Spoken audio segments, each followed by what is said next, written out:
Hey everyone, welcome back to the channel. Today, we're taking a walk through time, exploring the incredible evolution of homes in the city that never sleeps, New York City. From charming historic houses to futuristic glass towers, the way New Yorkers live tells a story about the city itself. So, how did we get from quaint brownstones to soaring supertalls? Let's find out. Our journey begins in the 19th century.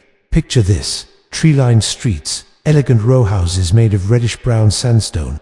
This is the era of the iconic New York brownstone.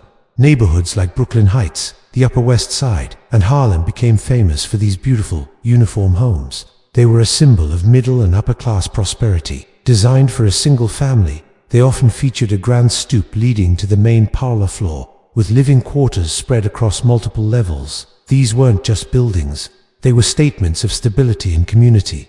Walking through these historic districts today feels like stepping onto a movie set, a preserved snapshot of a bygone era. They represented the dream of putting down roots in a rapidly growing metropolis. But this dream wasn't accessible to everyone. While the well-to-do were enjoying their spacious brownstones, a very different story was unfolding just a few blocks away. For the millions of immigrants arriving in New York seeking a better life, home was These were overcrowded, poorly ventilated, and often unsanitary apartment buildings, primarily concentrated in areas like the Lower East Side. Families were crammed into tiny dark rooms with little to no access to fresh air or sunlight.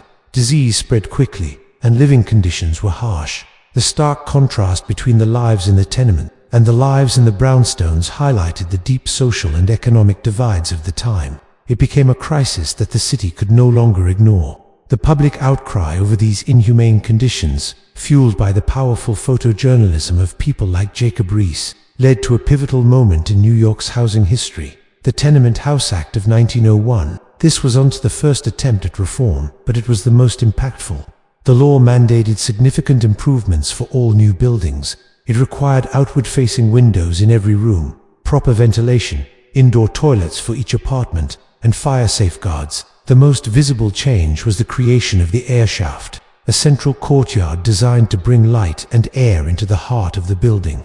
These new law tenements, which you can still see all over the city, forever changed the blueprint for multifamily housing in New York, setting a new, more humane standard for how the city's working class would live. It was a crucial step toward recognizing housing as a right, not just a commodity. Now, let's fast forward a few decades, past 2 world wars. The post-war era brought a new vision for urban living. The city was booming, and there was a massive demand for housing. The solution: build up. This period saw the rise of the modern apartment tower. Architects inspired by the international style, with its clean lines and minimalist aesthetic, began dotting the skyline with towers in the park. Think of the massive residential complexes like Stuyvesant Town, Peter Cooper Village.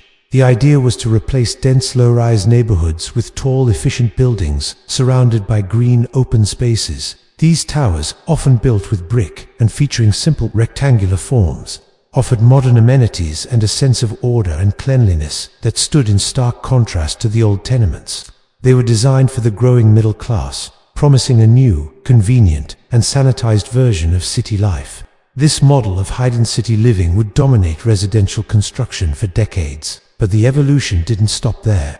As we entered the 21st century, New York's skyline began to change once again, this time with a focus on pure luxury. Starting in the 2000s and accelerating ever since, we've witnessed the luxury high-rise boom. Fueled by global wealth and advancements in engineering, architects began pushing the limits of what was possible. Sleek towers of glass and steel started to rise, offering residents jaw-dropping panoramic views of the city. These aren't just apartment buildings, they are vertical resorts. We're talking about buildings with infinity pools, 5-star concierge services, private cinemas, and world-class gyms. Neighborhoods like Hudson Yards and the stretch of 57th Street, known as Billionaires Row, became showcases for this new type of super luxury living. These buildings are architectural marvels, redefining the city's silhouette and catering to an international elite. They represent the pinnacle of exclusivity and have become status symbols in their own right. So from the communal charm of the 19th century brownstone, through the vital reforms of the tenement era, to the functional towers of the post-war boom, and finally to the dazzling supertalls of today, the homes of New York City tell a powerful story. They reflect the city's economic tides, its social struggles, and its ceaseless ambition. Each architectural style is a chapter in the epic tale of a city that is constantly reinventing itself. The next time you're walking through New York, look up and look around. The buildings aren't just structures. They're the living history of the people who have called this incredible city home. What do you think the future of housing in New York will look like? Let me know your thoughts in the comments below. Thanks so much for watching, and if you enjoyed this journey through NYC's architectural history, don't forget to like, subscribe, and hit that notification bell for more deep dives into the world around us. See you next time.